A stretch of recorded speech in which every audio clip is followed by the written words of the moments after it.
The Worst Witch Strikes Again by Jill Murphy. Summer had arrived at Miss Cackle's Academy for Witches. Not that it made much difference to the grim-looking school, which was perched on a mountain amid swirling mist and pine trees. On the first morning of term, the members of Form 1 sat in class, looking a dismal sight in their new summer uniform, which was even more dreary than the winter one. It consisted of a black and grey checked short-sleeved dress, brightened a little by the sash around the waist, and grey ankle socks with black lace-up shoes. Everyone's knees were startlingly white after spending the winter swathed in itchy black wool stockings. Despite this picture of gloom, the room buzzed with laughing voices, and the pupils all sounded very excited to be back. Except for Mildred. Worried would be a better word to describe how Mildred felt, as she sat on her desk listening to Maud's tales of what had happened during the holidays. In fact, she wasn't really listening to Maud at all, because she was busy imagining all the dreadful things that were just bound to happen during the coming term. Why, it hadn't even started yet. There were weeks and weeks to get through. After the appalling report she'd had at the end of last term, she'd promised everyone at home that she really would try this term. Even though Miss Cackle had kindly mentioned the day when she'd saved the school from disaster, it hardly made up for all the days when everything she touched fell to bits or broke, or worse, when she couldn't resist doing something wicked to liven things up a bit. It was the worst report she'd ever taken home. "Mildred!" Maud broke into her thoughts. "You haven't been listening to a word, have you?" "Yes, I have," said Mildred. "Well, what did I say then?" asked Maud. You got a pet bat for your birthday?" replied Mildred hopefully. "I told you you weren't listening," cried Maud triumphantly. "That was about 10 minutes ago." The door crashed open, and Miss Hardbroom, their terrifying form mistress, swept in like an icy blast, bringing with her a girl whom no one had ever seen before. As usual, everyone nearly jumped out of their skins, and there was a mad scramble as desk lids slammed and people crashed into each other in their hurry to be standing by their desks in an orderly manner. "Good morning, girls," said Miss Hardbroom crisply. "Good morning, Miss Hardbroom," replied the girls. "I hope you're all glad to be back with us," said Miss Hardbroom, narrowing her eyes and glaring at the unfortunate pupils in the front row. "All nice and rested and looking forward to some hard work?" "Yes, Miss Hardbroom," chorused the girls in their most sincere voices. "Good," said Miss Hardbroom, clapping her hands together in a businesslike way. "Now then, this is Enid Nightshade." She extended a bony hand towards the newcomer, who stood with hunched shoulders looking fixedly at the floor. Enid was a tall girl, even taller than Mildred, but much more ungainly with big hands and feet. There seemed to be an awful lot of her, though she wasn't exactly fat. Her hair was the colour of milky tea and was restrained into a long, thick plait, but you could tell that it would be very wild and wavy once it was unleashed from the black hair ribbon. "Enid is newly with us this term," said Miss Hardbroom. "Mildred, Enid is to be entrusted to your care. I must point out that this is not my idea, but some strange notion of Miss Cackle's, that if you are awarded such a responsibility, it may actually turn you into a responsible member of the community. Personally, I feel it a great loss to send young Enid off down the path of ill fame with you, when we could all breathe easily if someone like Ethel were to show her the ropes." Ethel, the form sneak and goody-goody, smiled demurely at this point, and everyone felt like hitting her. "However," continued Miss Hardbroom, "perhaps I shall be proved wrong. I certainly hope so." Please make sure that Enid knows where everything is, Mildred, and keep her company for the next few days. Thank you. Now, Enid, take the desk next to Mildred, and let us begin the lesson. The first school assembly will be tomorrow morning in the Great Hall. Crumbs, thought Mildred, sneaking a look at Enid, who had crammed her huge frame into the neighbouring desk. We won't get much fun out of her. But Mildred couldn't have been more wrong.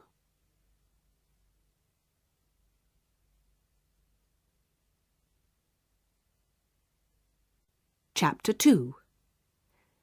Early next morning, before the rising bell had rung, Maud crept along the stone corridor to Mildred's room and knocked on the door.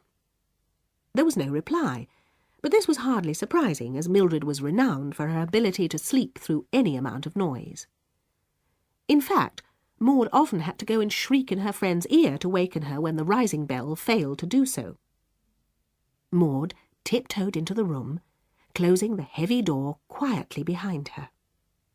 Mildred's 3 bats skimmed over her head, returning from their night out, and settled upside down on the picture rail. A soft meow at her feet reminded Maud of Mildred's little tabby cat, which was threading itself round her ankles. She bent down and picked up the little creature, which immediately draped itself around her neck like a fur stole, and began to purr. Maud was quite glad of the warmth, as she felt a bit chilly in her summer nightdress of grey cotton. "Mildred," she whispered to the bundle of bedclothes. "Wake up, Mildred. It's Maud." "What's that?"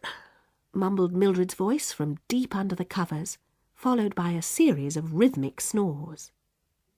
"Mildred," whispered Maud, giving the lump under the covers a vigorous shake. "wake up." The top of Mildred's head appeared on the pillow. "Oh, hello, Maud," she said. "Is it time to get up yet? Did I miss the bell?" "No," said Maud, curling up on the end of the bed. "It's still early. The bats have only just come in. I came to have a chat before the others get up." Mildred hauled herself into a sitting position. "Wrap yourself up, you must be freezing," she said, offering Maud her black cloak. Maud took the cloak from the bedpost and put it around her shoulders. "Thanks," she said. "What shall we do at break?" "Well," said Mildred, "I've got to show Enid round the school. You know, the potion lab and gym, that sort of thing." "Oh, can't you hand her over to someone else?" asked Maud, sounding a little touchy. "She looks very dull. And anyway, you and I always go about together." "Oh, it's a bit difficult to get rid of her," said Mildred. "Miss Hardbroom asked me, and she'd go berserk if I tried to get out of it. Anyway, the poor girl is new. I feel a bit sorry for her." "Oh, all right," agreed Maud reluctantly. "I'll come and call for you later, and we can at least go to assembly together." Well, I'll have to take Enid to assembly," said Mildred awkwardly. "But you can come too, though." "Oh, thanks," stormed Maud. "I'd rather go on my own." She flung off the cloak and uncurled the cat. "Perhaps you could fit me in later in the week." "Oh, Maud," said Mildred. "Don't be so silly. I didn't mean—" But Maud had already swept out of the door, letting it bang behind her.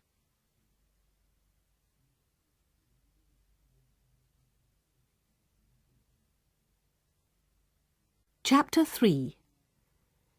10 minutes later, the rising bell clanged and echoed through the gloomy corridors. Mildred, who was just on the verge of going back to sleep, steeled herself to get out of bed and grope around for her clothes, which were festooned all over the room as usual.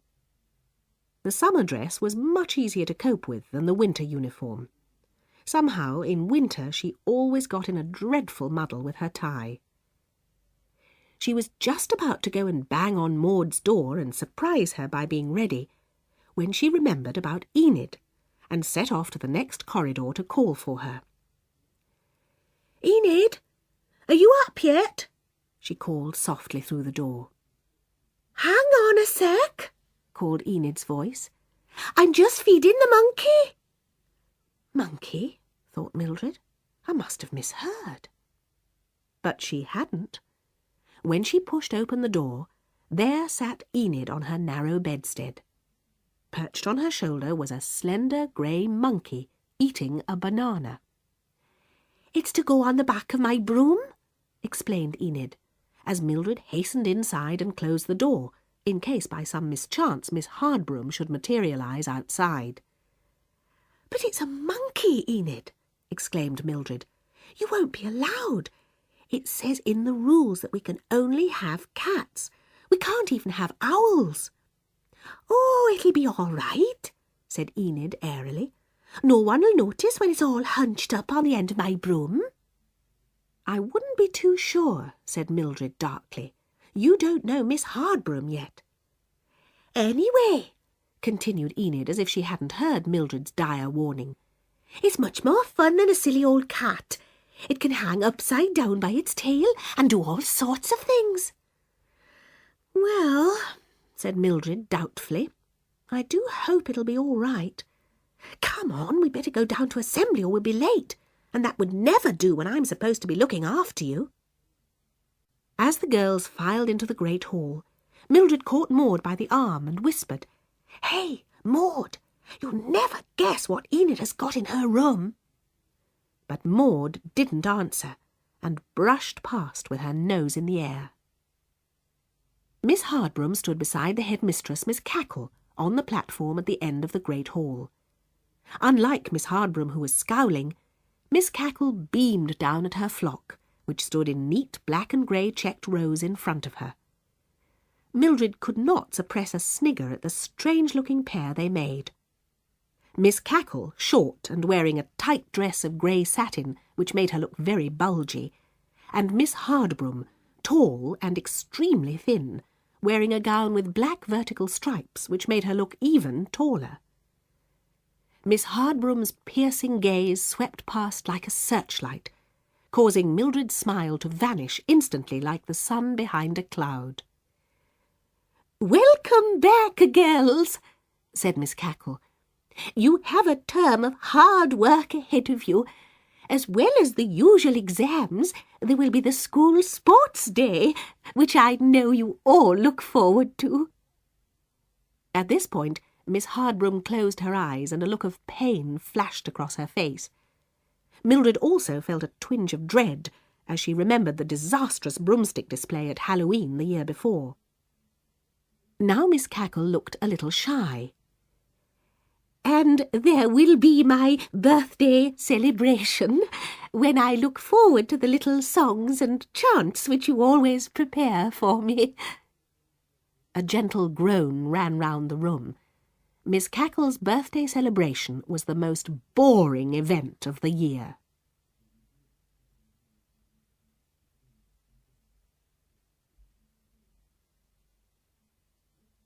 Chapter 4. After assembly, the girls marched to the music room for their chanting lesson with Miss Bat, the chanting mistress. She was tiny, thin, and very old, with frizzy grey hair which she wore in a plait twisted around the back of her head. Because of her habit of pressing her jaw into her chest, she had 3 chins, and this looked very odd on top of her thin little figure. She wore circular steel glasses attached to a chain round her neck, not the dainty gold kind, but more like a bicycle chain, and she always had a conductor's baton tucked behind her ear. She sat at the piano in a black dress with grey flowers and played a rousing march as the girls entered. "Chanting's ever so dull," whispered Mildred to Enid as they marched into the music room. "Don't you believe it?" Enid whispered back, with a surprisingly wicked glint in her eye. They all took their places, and Mildred managed to position herself with Maud on one side and Enid on the other, though Maud still looked very crotchety and wouldn't return Mildred's smile. Miss Bat struck up the opening chord to a chant that they all knew very well, and the girls began. To Mildred's surprise, Enid was singing completely out of tune. Not loud enough for Miss Bat to hear, but loud enough so that Mildred couldn't concentrate on the right note herself. Verse after verse droned on, with Enid just missing the correct note, and the pupils around her struggling to keep in tune. Mildred sneaked a look at Enid, who was smiling sweetly, and obviously doing it on purpose, then glanced at Maud, who was trying desperately to keep a straight face. A sudden mad burst of uncontrollable laughter welled up in Mildred. She clenched her teeth and racked her brains to think of something sad, but the sound of Enid's voice droning flatly on beside her was too much, and a loud snorting noise erupted from Mildred's nose like a motorbike starting up. Mildred put her hands across her mouth and even tried stuffing her handkerchief into it, but it was no use. A real fit of the giggles was upon her, and she just doubled up with helpless laughter and giggled till her face ached. Mildred Hubble! The inevitable words rang out across the room, in a tone which implied that Miss Bat would stand no more nonsense.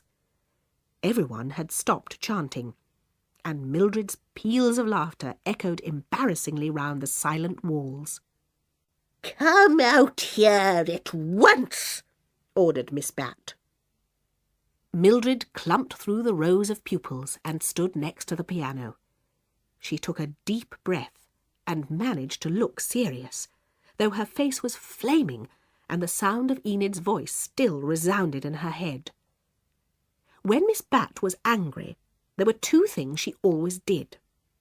First, her head would begin nodding, which it was doing now, and secondly, she would take the baton from behind her ear and begin conducting an invisible orchestra, which she was also doing now. Mildred could tell that she was furious.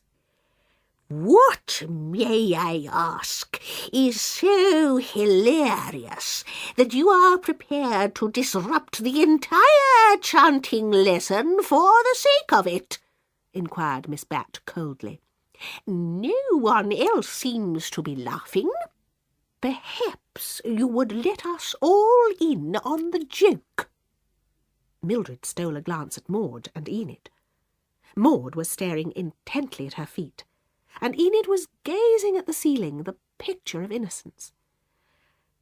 "It was—" began Mildred, but a splutter of laughter came out, and she dissolved into a giggling wreck again.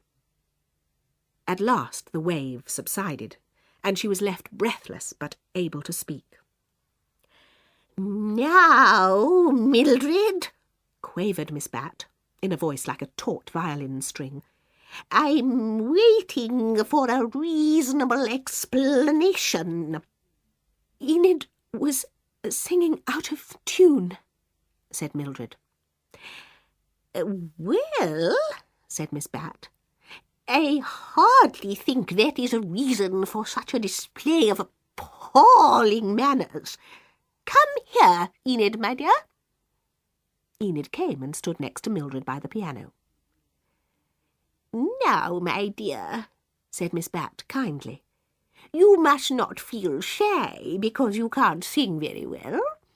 I hope you are not too upset just because Mildred decided to make a spectacle of herself on your account. Now, let me hear you sing 1 or 2 bars of Eye of Toad, and we shall see if we can help you along a little." Enid obliged in the same wavering off-key voice as before. "Eye of toad, ear of bat, leg of frog, tail of cat, drop them in, stir it up, pour it in a silver cup." This was the last straw for Mildred, who abandoned all efforts at keeping control and gave herself up to complete hysteria. As you may imagine, it was also the last straw for Miss Bat, and Mildred found herself on her way to the headmistress's office for the first time that term.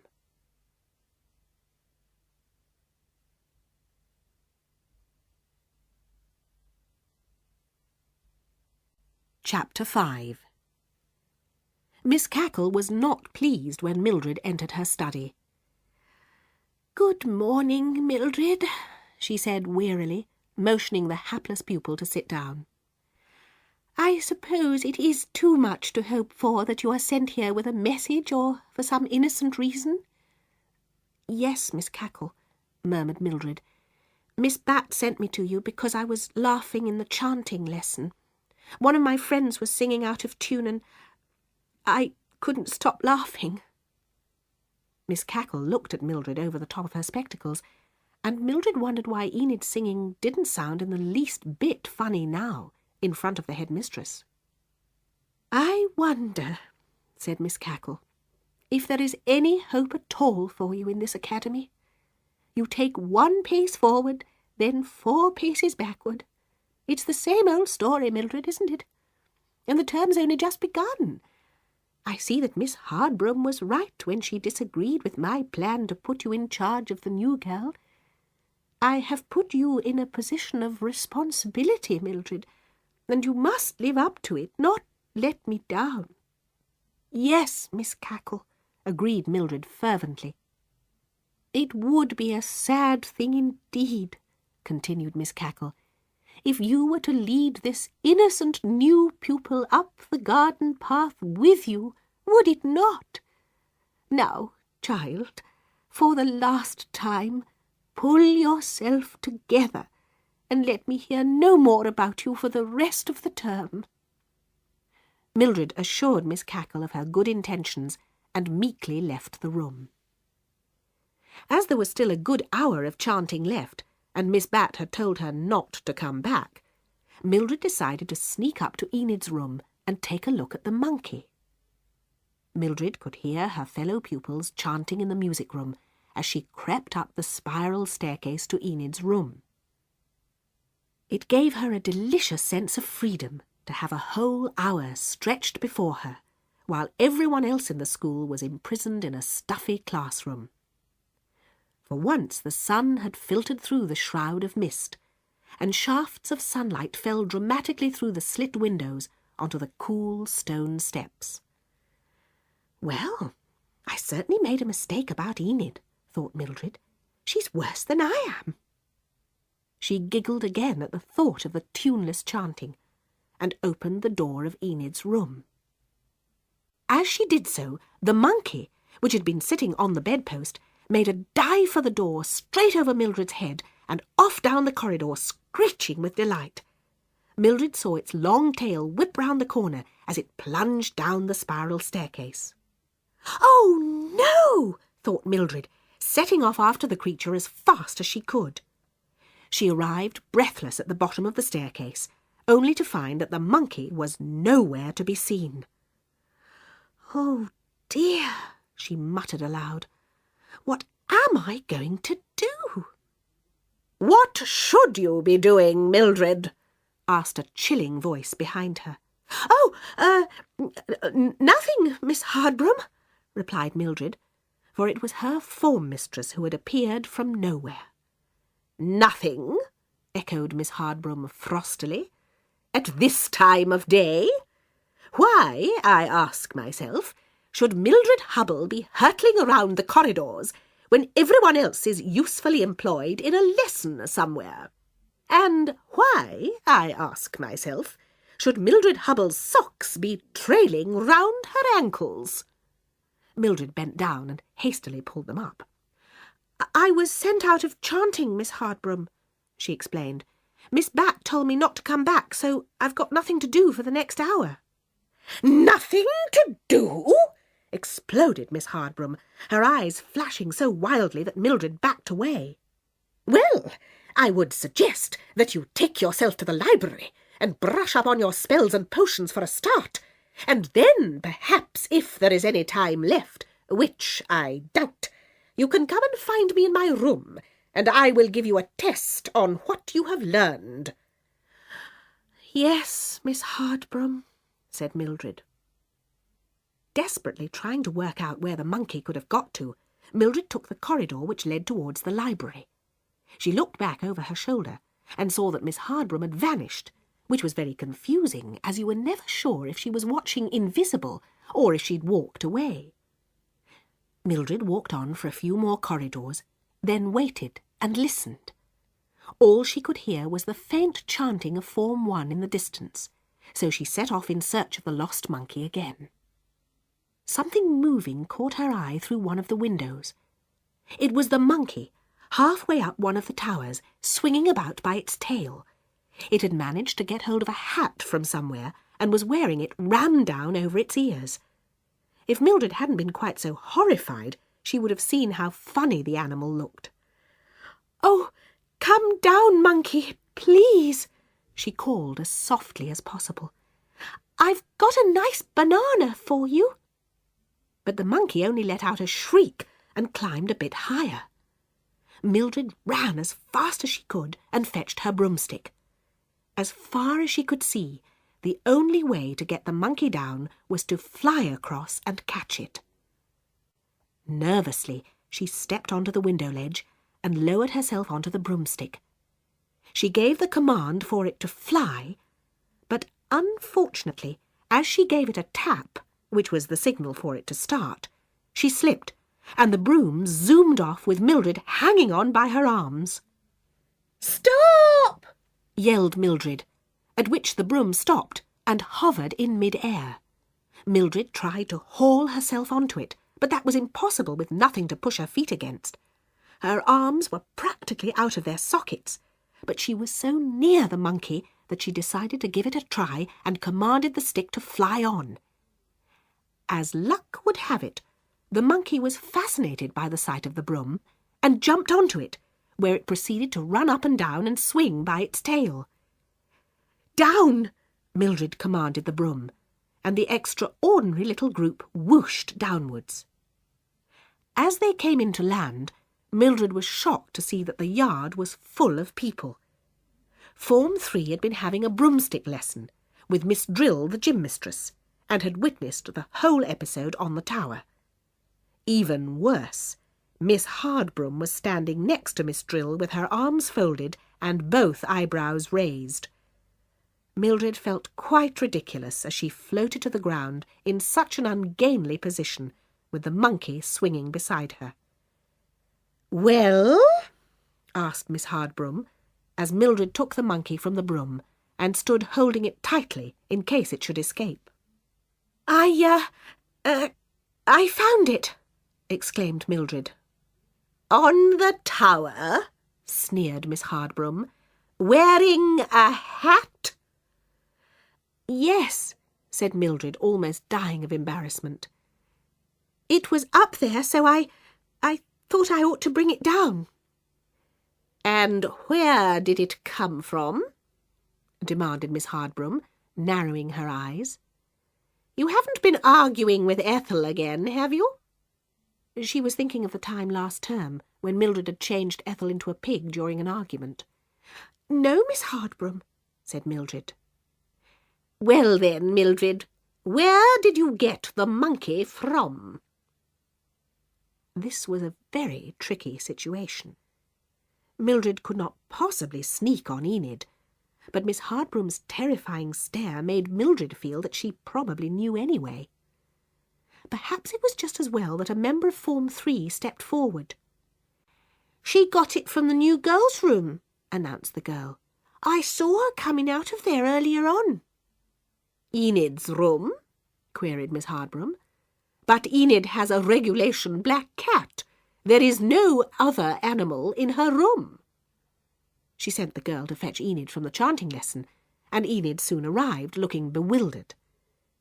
She did not flinch when she saw Mildred with the monkey. "Is this your monkey, Enid?" asked Miss Hardbrum. "I only have a cat, Miss Hardbrum," replied Enid. Mildred's eyes widened in disbelief. Are you quite sure it isn't Ethel? Asked Miss Hardbroom severely. Yes, Miss Hardbroom, said Mildred. Miss Hardbroom, however, did not believe her, and she muttered the spell which would change the animal back to its original form. To Mildred's surprise, the monkey vanished, and in its place stood a little black cat. "That's my cat!" cried Enid, as the cat jumped into her arms. Mildred, said Miss Hardbroom, you've been told about this before. First Ethel, now Enid's cat. For goodness sake, when is this nonsense going to stop? Mildred was astonished. "But, miss, I... she gasped. Silence, said Miss Hardbroom. 2 days you have been back at school, and already twice in disgrace. At least this encounter has allowed Enid to see what a bad example you are. I hope you will take care not to follow in Mildred's footsteps, Enid. Now run along, both of you, and take care, Mildred. Just think before you embark on such an escapade again." The minute the two girls were round the corner, Mildred asked Enid what on earth was going on. "Simple," said Enid. "It really is my cat. I changed it into a monkey before breakfast this morning for fun. I was going to change it back tomorrow when we go for sports day practice. I didn't know you were going to go and let it out, did I?"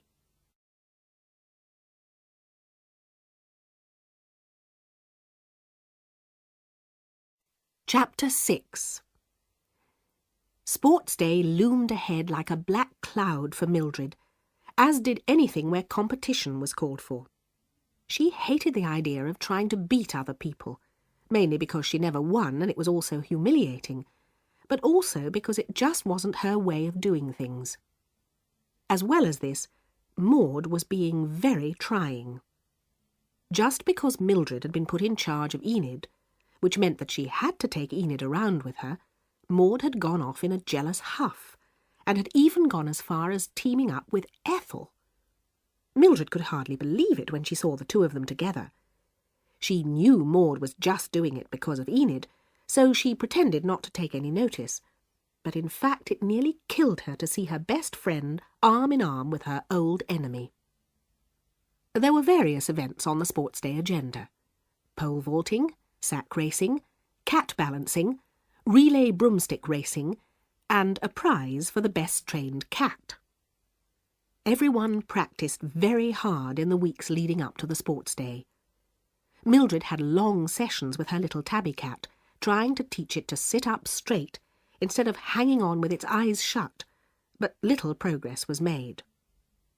Mildred and Enid ran races against each other and always tied, but this was no indication of merit, as they were equally bad. The weeks soon slid by, and sports day dawned grey and misty. For once Mildred was wide awake when the rising bell sounded, as she'd been tossing and turning for most of the night with dreadful nightmares. One was about finding a monster on the back of her broom in the middle of the relay race, and it turned into Miss Cackle, who said, "Mildred, you've done it again." As the first peals of the bell rang out, Mildred dragged herself out of bed and rummaged around for her sports kit. She found it crumpled up at the bottom of her sock drawer and tried to smooth it out so that it would look a bit more presentable. Some mornings were worse than others, she reflected, as she pulled on the dingy grey Airtex shirt and black divided skirt which hung limply to her knees. The grey socks and black plimsolls completed the picture of gloom as she plaited her hair tightly. There was a knock at the door, and for a happy moment she thought it must be Maud. But Enid put her head round the door, and Mildred remembered Maud had gone off with Ethel. "Don't laugh," said Enid, as she brought the rest of herself into the room. Mildred obliged with a snort of mirth at the sight of Enid's sports kit. "I said don't laugh," said Enid, smiling. "I know they're funny, but I haven't got a proper pair." She was wearing a vast pair of black knickers, which were pulled up under her arms. "Haven't you got a smaller pair?" asked Mildred. "No," replied Enid. "My mother buys everything with growing room because I'm so big. You should see my vests. Some of them trail on the floor when they aren't tucked in. I shan't be able to keep a straight face with you in those, said Mildred. Still, it might put the others off. How's your cat? I'm not bringing it, said Enid. It's been a bit off colour since the monkey incident. I don't think it could cope with broomstick riding. I'm bringing Tabby, said Mildred, taking the cat from its position curled up on the pillow. I've been training it every day, but I don't know if it's done any good.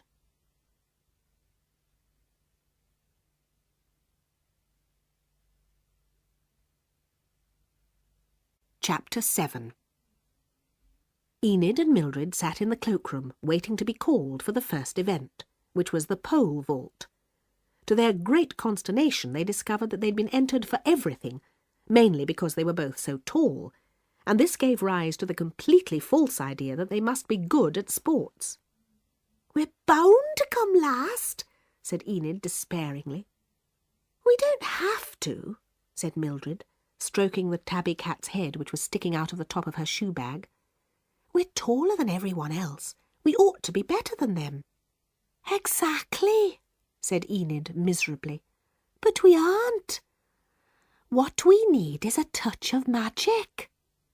Oh, Enid, said Mildred anxiously. I can't even do that properly. You weren't here when I made the wrong potion in the potion lab, and Maud and I disappeared. It was dreadful. Leave it to me, said Enid, with disarming confidence. Mildred watched as her friend took the 2 poles to the window and waved her arms around them, muttering words under her breath. What are you doing? asked Mildred. Shh, said Enid. You'll mess up the spell. A minute later, Enid handed Mildred's pole back to her. Come on, she said. We'll beat the lot of them now. Mildred felt distinctly uneasy as they joined the contestants for the pole vault. She looked up at the bar, which seemed to be at least a mile high. I'll never get over that, she whispered to Enid. Mildred Hubble, announced Miss Drill. Oh, no, gasped Mildred. I'm first. Just jump, said Enid with a wink. You'll be all right. So Mildred jumped. She charged along the run-up strip, banged the pole onto the ground, and as she did so, an extraordinary thing happened. The ground suddenly seemed to be made of a strong, springy material, and both Mildred and the pole went soaring up into the air. From somewhere far below, she heard Enid shout, "Let go of the pole!" Glancing down, Mildred saw to her horror that everything was way below her, including the pole vault bar and the school walls. She was so shocked that she hung on even more tightly, and saw that a turret was looming up in front of her with gathering speed. Like a guided missile, Mildred and the pole shot straight through one of the windows. Fortunately, the castle-like school did not have glass in any of them, and crash-landed in the middle of a table, all set out ready for somebody's tea. Lying dazed on the floor amid shattered teacups and pools of milk, Mildred saw to her dismay that she had hurled herself into Miss Hardbroom's private study. The pole was neatly broken in 2, with one half embedded in a portrait of Miss Hardbroom and the other half in the cat basket, having just missed Miss Hardbroom's cat, now snarling and spitting on top of a cupboard.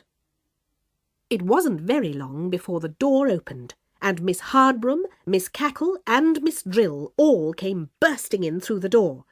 The terrified cat leapt onto its owner's shoulders with a yowl. "Nice of you to drop in, Mildred," sneered Miss Hardbroom. "However, it was hardly necessary to use such an unorthodox method of getting here. Everyone else seems to find the stairs perfectly adequate." "I'm sure I do not have to remind you, Mildred," said Miss Drill, "that it is against the rules to use magic in any sporting event." "I just cannot understand it," sighed Miss Cackle, removing a squashed jam tart from Mildred's hair and absent-mindedly feeding it to Miss Hardbroom's cat. I can hardly believe that one of my girls would cheat, and that poor new girl witnessing such an example. Shocking, shocking!" Mildred silently ground her teeth when she thought of the number of times the poor new girl had got her into trouble since term began. "This must be positively the last time that anything of this sort happens," said Miss Cackle sternly. "You are disqualified from the rest of the events, and if I see you in trouble even once more this term, then I shall have to disqualify you from the school itself." Mildred gasped. "Yes, Mildred," Miss Cackle continued, "I shall be forced to expel you if this reckless behaviour continues. Now go to your room for the rest of the day and ponder upon all I have told you." Mildred was only too glad to escape to her room. She curled up on her bed with the little cat and listened to the rest of the school laughing and cheering outside as sports day continued. "Oh, it's impossible, Tabby," she said. "I shall never get right through to the end of term without anything happening." There was a tap at the door, and in came Enid. "What happened?" she asked. "Where did you land?" "Oh, it was awful," said Mildred. "I ended up in Miss Hardbroom's study. Miss Cackle said she'll expel me if I do anything else this term. What about you? Did you go too high as well?" "Oh, no," said Enid. "I realised that I must have over-magicked the poles, so I pretended to faint and got sent off to the restroom. I'll have to nip back in a minute. Did you get hurt?" "Not much," said Mildred ruefully. "Just twisted my ankle a bit. I'm all right." "Well, cheer up," said Enid brightly, opening the door. "At least nothing else can go wrong today. I'll see you later." Mildred managed a weak smile as Enid disappeared into the corridor. "Oh, Tabby," she said miserably to the little cat. "We've got one more chance. That's all."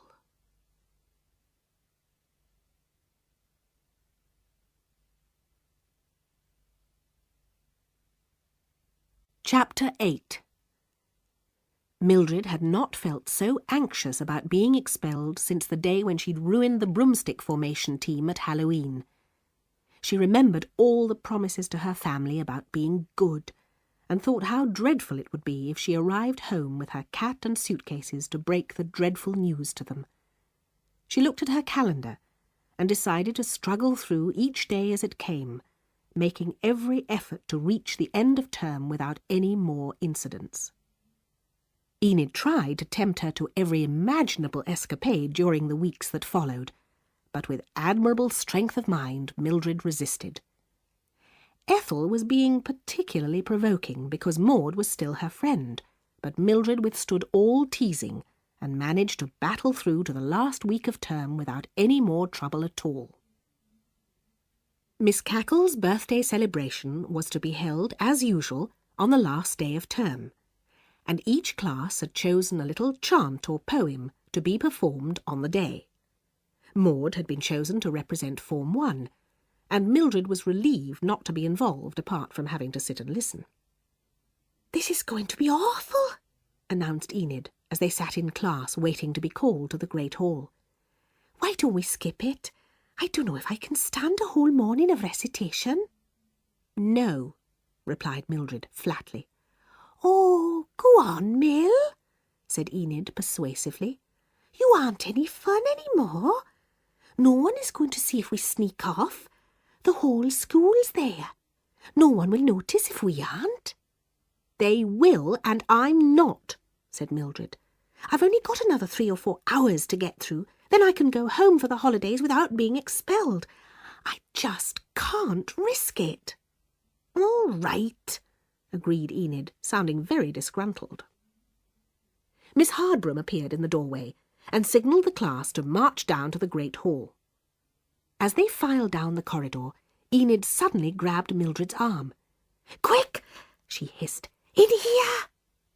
They were passing a store cupboard at the time, and before Mildred knew what had happened, Enid had dived inside, pulling Mildred with her. "What on earth are you doing?" whispered Mildred, as Enid hastily closed the door. "Shh," said Enid. "All we have to do is to stay in here till they're all in the assembly hall. Then we can go off and spend the morning as we like."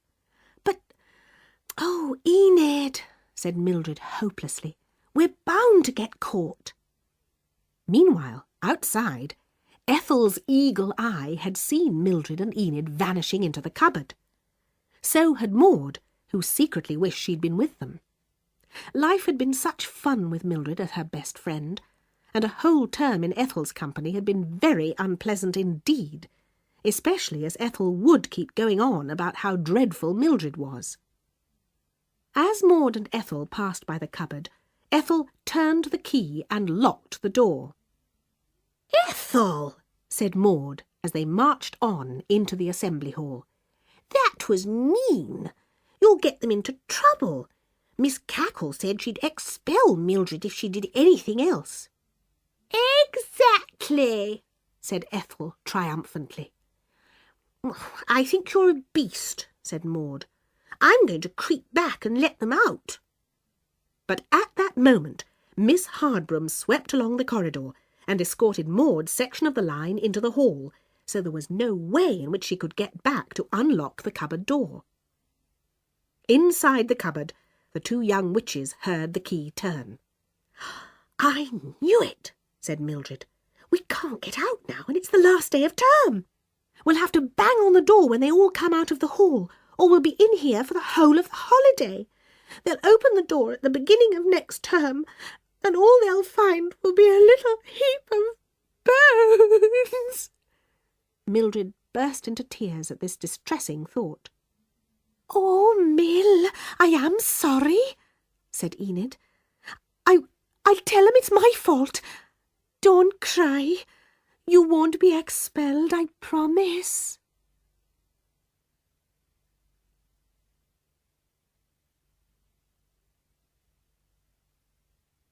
Chapter 9. When their eyes had become accustomed to the dim light in the cupboard, Mildred and Enid looked around and saw that they were in a very large, high-ceilinged room, which was obviously used for storing old furniture. The light was filtering in from an arched window high up in one corner. "We're saved!" shrieked Enid, snapping her fingers. "There's a window. All we have to do is get up there." "Oh, that's easy," said Mildred sarcastically. "It's only about 10 feet up the wall. Why don't we fly?" "Perhaps we could pile some of these things and climb up," said Enid desperately, rummaging through the old desks, broken benches and cardboard boxes full of rubbish. "Look, Mildred," she exclaimed. "It's a broomstick." She hauled from a wooden chest an ancient broomstick, almost snapped in two but for a few splinters of wood still holding it together. Enid took off her sash and bound it as tightly as possible. "There," she said. "Now we can fly up. The window looks big enough for us both to squeeze out of. Come on." They commanded the broomstick to hover, which it did, and the two worst witches in the school balanced themselves on it. Enid sat in front, and Mildred hung on round her waist. They made the broom rise like a helicopter, which is done by saying, "Up, up, up," over and over again, until you get as high as you want to go. It is a very jerky process, and the two witches found it very hard to stay on, but at last they reached the window-sill. "What can you see on the other side?" asked Enid, concentrating on keeping the broom steady. Mildred peered through and saw a long indoor wall and part of a ceiling stretching away before her. "That's odd," she said to Enid. "It isn't an outside window. It seems to lead into a huge stone room." "Well, we better go through before this broom gives up on us," said Enid, sneezing from the dust and cobwebs draped all over them. "Duck your head as we go through." "I wonder where we'll come out," mused Mildred, as they flew awkwardly through the window.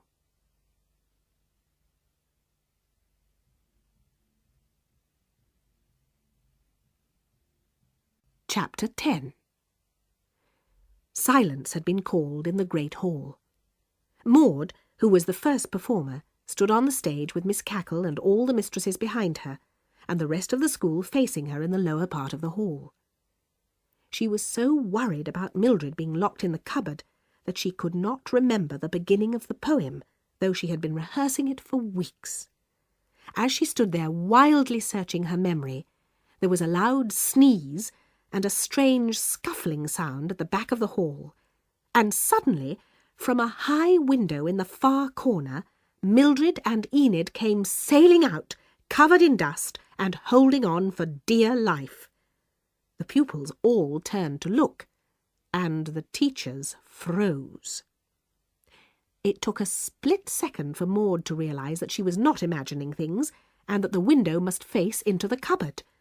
Quick as a flash, she cleared her throat.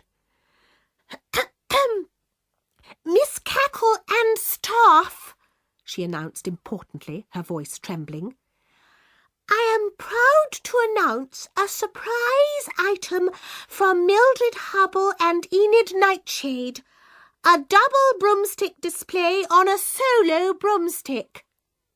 She waved an arm in the direction of Mildred and Enid, who looked positively thunderstruck when they realised exactly what they had flown into.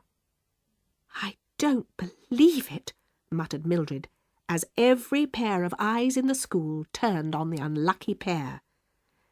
"If we manage to get out to this one, we deserve a medal," said Enid. "Let's at least have a try and do as Maud said," whispered Mildred. "Hold the broomstick steady and fly about a bit, and I'll do some fancy work if I can." Enid started to fly the broom slowly round the hall, and Mildred clambered up onto the back of it. Clinging on to Enid's shoulders, she managed to do an extremely wobbly arabesque. In fact, she had never even stood up on a broomstick before and was rather pleased with herself. She did one with the other leg, and then got very daring and raised one arm up at the same time. Enid, who was not good at steering at the best of times, was not looking where she was going and saw the chandelier approaching just above her head. "Mildred!" she exclaimed, but it was too late. Mildred crashed straight into it, and Enid flew on, leaving her friend dangling from the vast chandelier by one arm. She turned the broom and came back to pick Mildred up. "Oh, that was a narrow squeak," gasped Mildred, settling onto the broom. "For goodness sake, watch where you're going." "What?" said Enid, turning her head. "I said watch out!" yelled Mildred, as a wall came looming up in front of them. Enid swerved violently, and Mildred fell off, just catching the broom by her fingertips and swinging in the air. At that moment, the long-suffering broomstick began to creak ominously in the middle where the sash was loosening. "Quick, Enid," said Mildred in despair. "Take it into land before it falls to bits." Enid guided the broom onto the stage next to Maud, who, with great presence of mind, began applauding, joined heartily by the rest of the school. Miss Cackle and Miss Hardbroom stepped forward. Miss Cackle had a slightly puzzled expression on her face, but Miss Hardbroom had one eyebrow raised like a dagger. "Mildred Hubble," she began in her most terrifying tone of voice. But before she could launch into the attack, Miss Cackle put an arm around both Mildred's and Enid's shoulders. "Thank you, children," she said, smiling short-sightedly through her horn-rimmed spectacles. "Not very well executed, and the state of your clothing leaves much to be desired, but it was a good try. This is what we like to see in the Academy. Team spirit, initiative, but above all, effort." "Thank you, Miss Cackle," said Mildred and Enid, not daring to look up in case they caught Miss Hardbroom's eye. Miss Cackle smiled mistily and motioned the girls back to their seats. Of course, there weren't any seats for Mildred and Enid, who hadn't been there in the first place, but luckily benches had been used, so Maud squashed up and Enid and Mildred crammed in next to her. As they filed out of the hall into the yard to wait for the bell which signalled the end of term, Maud told them about Ethel turning the key and the following events, and suddenly they all saw the funny side of it. Thanks, Maud, giggled Mildred. Oh, it's all right, said Maud awkwardly. Can we be friends again, Mildred? We already are, said Mildred, feeling a bit embarrassed. You've just saved us from a fate worse than death. Did you see her face? Whose face, Mildred? asked Miss Hardbroom's voice. The three girls jumped in alarm as Miss Hardbroom materialised in the doorway. I was just saying, said Mildred, that we didn't do our surprise item very well and you didn't look too pleased. I wasn't, snapped Miss Hardbroom. However, I do think that the prize for initiative should go to Maud here. You have her to thank for saving you from a fate worse than death, whatever that may have been. She stood aside and waved a hand towards the sunny yard, and the girls dived gratefully outside. She can see through walls, whispered Maud. Shh, said Enid, glancing round. She really can. The bell rang out across the school, telling the pupils that it was time to go and collect their cases. Mildred let out a cry of delight and danced her two friends round in a circle. I've done it, she announced. It's the last day of term, and I'm not expelled.